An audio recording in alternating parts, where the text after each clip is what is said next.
All right, so some breaking news happening right now. The first overall pick no longer belongs to the Chicago Bears. The Panthers, of all teams, trade up to get it. There was some talk about, do the Texans trade up, do the Colts trade up, and they ended up getting the best deal from Carolina, who gives up an additional first-round pick. So here's the full compensation that the Bears are getting. The number 9 overall pick this year, so that's kind of the trade up. And to move up those 8 spots, Carolina also gives up pick 61 this year, so it's a second rounder, but a late second rounder, not an early second rounder, so it's not their own second rounder. Also, a first round pick in 2024 and a second round pick in 2025. And another interesting aspect of this is DJ Moore is now a member of the Chicago Bears. DJ Moore, he is someone who is, 25 years old, and the reality is, if he was a free agent in the free agency market, he's probably the number 1 receiver. I think clearly the number 1 receiver, because there isn't a great, free agent wide receiver market,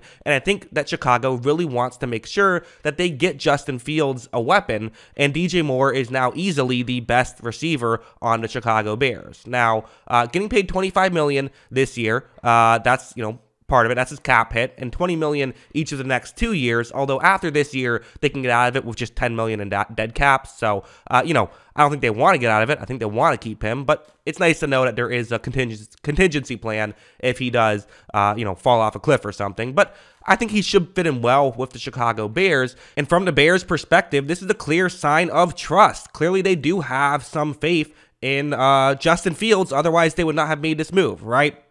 A big part of it is they feel as though Justin Fields is someone who, I'm assuming, they can build around. And again, there was a lot of talk about who would you rather have, Bryce Young or Fields. I was always kind of in the camp of, I think I'd rather have Fields, just because the reality is, I don't care how good of a prospect you see someone, if, you believe someone is, prospects are just prospects. And especially with quarterbacks, even can't miss prospects miss all the time.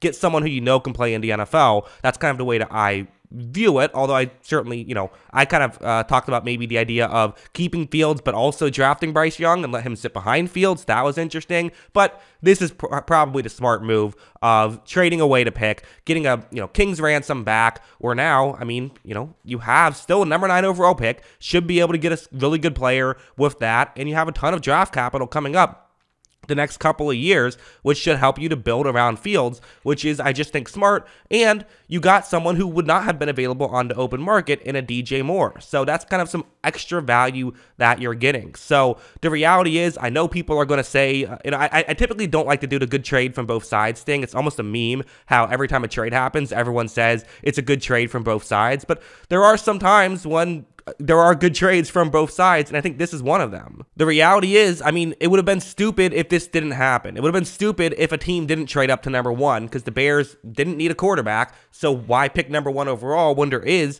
a very hyped up quarterback in Bryce Young, who I'm assuming they're taking. Again, who knows? There has been some rumors of, could Anthony Richardson be the number 1 quarterback taken? I don't think so. I'm going to assume that it is Bryce Young, but it's possible maybe they like CJ Stroud. I don't know. Maybe there's something there. And the Texans aren't going to trade down because they want a quarterback. So the Panthers make sure that they get their guy. And again, it really is the right move from both teams' points of view. Yes, the Panthers are giving up a decent bit for a quarterback that you don't know if he's going to be good, right? But at the end of the day, you can't keep doing this Sam Darnold stuff. You can't keep doing the Baker Mayfield stuff. You have to, at a certain point, just say, you know what, we're going to get a guy, we're going to draft a guy and hope that it works out. And sure, they paid a decent amount for it, but this is what the Bears did with Justin Fields. They basically did the exact same thing, gave up an extra first rounder to get him, and they feel pretty good about it. So, it doesn't always work out. You don't know if it's going to work out. No one knows if it's going to work out.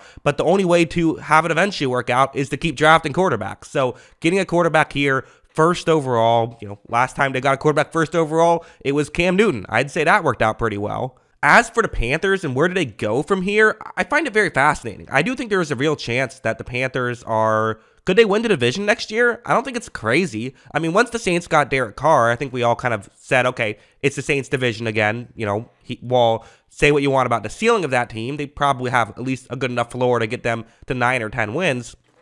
The Panthers, despite their really at times atrocious quarterback play last year, were very close to winning the division. I mean, if they just hold on to that 11-point fourth quarter victory against Tampa Bay, then they win and they are division winners that year, most likely. You can't say for certain, but probably. They were right there. Now they're having an opportunity to potentially get a good quarterback. Of course, you're playing for the future here. The idea is not to get a quarterback who's going to get you to the playoffs this year. The idea is to get a quarterback who's going to win you a Super Bowl in the next 15 years. That's the hope, really, with this first overall pick. But you know what? It works both ways too, right?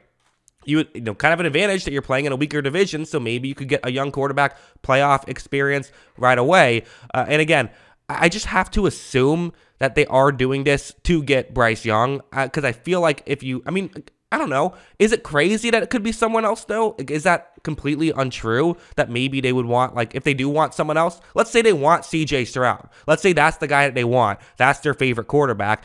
It's not a guarantee that you get him. I mean, really, the only way you guarantee you get him is still to get the first overall pick, because the Texans, I don't think, are trading down. Maybe they'll trade up, but they're not trading down. So at that point, probably two quarterbacks are gone, picks 1 and picks 2. And if you like one of those two guys, maybe you have to trade up, one spot higher to make sure you get him. Same thing like Anthony Richardson. Maybe he's going to go first overall. There's been those rumors. I don't think so, but maybe it's possible. Obviously, signs are pointing towards Bryce Young's going to be the guy. That's what everyone's going to assume. That's what the smart money is going to be on. But it still is just an interesting situation. But yeah, I mean, from the Bears' perspective, you have to look at this as, they came into this offseason with a ton of cap space and some pretty good draft capital with the first overall pick. They're now getting more picks because they're trading back, and since it's a good quarterback draft, you have teams willing to give up more for it, which is definitely interesting. Now, I think some people will bring this up, and I think it's fair to bring up, Justin Fields still isn't fully there as a passer just yet. I think that that's reasonable to say. I know Bears fans will be upset about it, but it's true. He isn't fully there as a passer. He's still an effective player, but he has not yet shown that he's an elite player, and to win a Super Bowl, that's often what you need. And so that's maybe the question. If you're a Bears fan, is you're going all in with Justin Fields now. You would sure hate it if you traded back and then Bryce Young ends up being a superstar, and then you might be kicking yourself a little bit. But at the end of the day, you can say that about anything, right? Quarterbacks are so hard to project into the future. I don't hate the idea of picking a guy and just, trying to build around him. And, DJ Moore is instantly the best receiver that Justin Fields has had to throw to. So get him some receivers, build some stuff around him, and that's how the stuff can work out. So it should be interesting. Also, the mock drafts are now going to be more interesting and more accurate probably now that we know who is picking first overall, because every mock draft seemingly had to have some trade in there to make the first overall thing work. So it's just a fascinating trade. First overall pick has been traded, and it's just smart from both sides. Bears get more picks, get more value because you're not getting the quarterback there. And for the Panthers, see what happens. And if it doesn't work out, well, then you're screwed anyway. So might as well try to get a quarterback. That's what I think. What do you guys think? Let me know in the comments below. Always love hearing from y'all. And of course, as always, thanks for watching.